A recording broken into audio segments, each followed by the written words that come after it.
Hey, welcome back to Ping Pong Flakes. My name is Chris Wong. It seems like forever that we finally get news of more God Particle, or shall we say Cloverfield 3 news. And as you already know, Cloverfield 3, or aka God Particle, was one of my highly anticipated movies of 2017.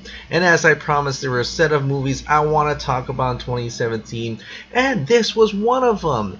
Sadly, there wasn't much news, but that is kind of the Cloverfield way, in a way, because we only hear little itty little bits of it before all of a sudden a trailer pops out of nowhere, probably like a month or two before, and we'll be talking about more about it then. But now, there's an exclusive interview I guess Collider did with God Particle writer Oren Uziel on how the film became a Cloverfield movie. And I won't read all into this. You can go ahead and go to the site and read it yourself. But the gist of it is that this guy wrote a story. It was written before 10 Cloverfield Lane, before any of that Cloverfield expanded stuff, and basically had a script about astronauts, got science fiction, astronauts stuck in space, almost very generic sci-fi, and they have to go against a specific threat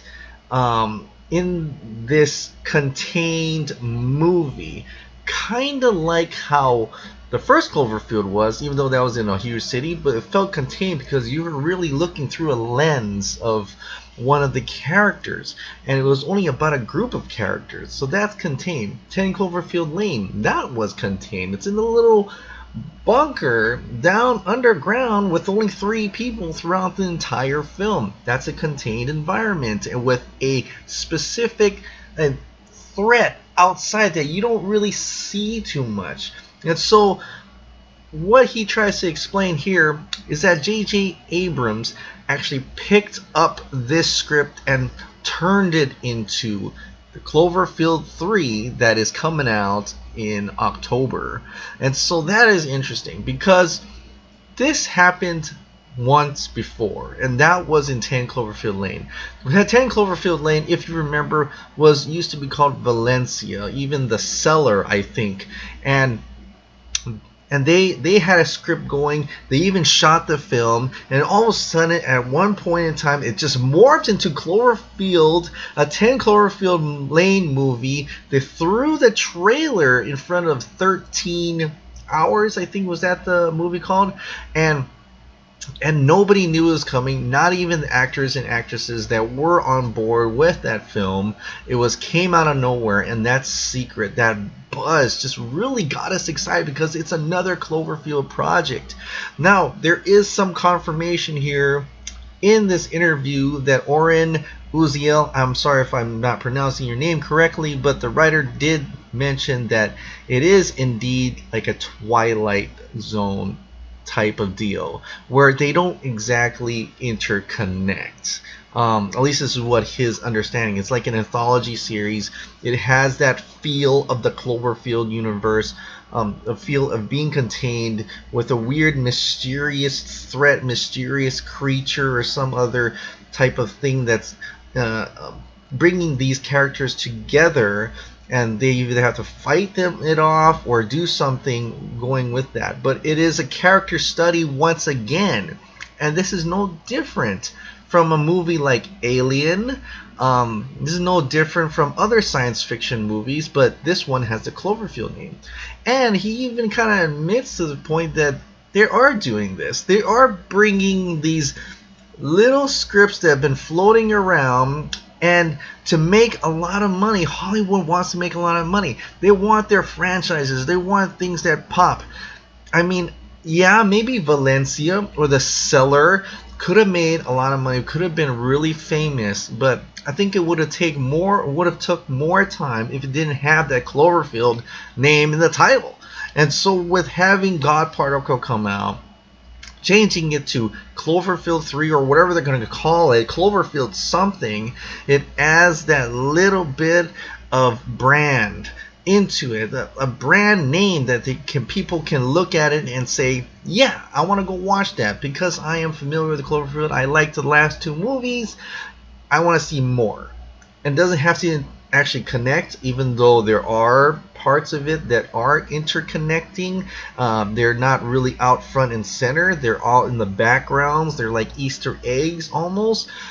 So with that said, I could totally see why they changed a script out of nowhere and turn it into a Cloverfield movie, which makes actually the first Cloverfield movie the original gangster story, because that's an original film that was made specifically named Cloverfield, and they wanted to expand that in a way, but I guess they couldn't figure out a story, so they decided to go around and grab other people's stories and rewrite them, redo them to make it into a Cloverfield universe. And that also affirms one of some of these actors, like David Oyelowo, I think that's how you say his last name, who came out and said that he doesn't feel like that. He was kind of surprised it was a Cloverfield movie that's coming out, because when they filmed it, it just didn't feel like a Cloverfield movie. They made the film called God Particle. And so that almost affirms that there might not even be a forefront connection, unless that connection is all CGI, and we'll see it soon enough in October. But this is great news that we're finally getting some more substance, some more news into the God Particle, what actually came together. And actually, this might be actually the real confirmation that someone said God Particle is Cloverfield 3. Because before, I think they were just saying, well, Cloverfield 3 took over the God Particle time slot, and God Particle's gone. And so not necessarily that meant this is Cloverfield 3. But now this is actual confirmation, like we didn't know, that God Particle is Cloverfield 3, coming out in October. I can't wait to see that trailer. Because once we see a teaser and some trailer, we can just really dissect every frame to find what the heck is going on, what's gonna happen, is it have any connection. Like, I'm not gonna get into ARG stuff, because that really is totally humongous and huge. There are other videos that are way better explanations of what that is, but I just am so excited to see this continue. So excited to see some progress in what's going on, what's happening, an update at least for one of my highly anticipated films of 2017. I don't know, are you excited as I am, or you're kind of like, nah? But what do you feel about Cloverfield not actually really being interconnected together, being like a Twilight Zone type of ordeal, anthology? I know you talked about it before, but this is even more confirmation as it is. So what do you guys think? Are you excited as I am? I hope you are. Cloverfield 3, October. Thank you so much for subscribing. Thank you so much for watching. I'll see you next time. Bye.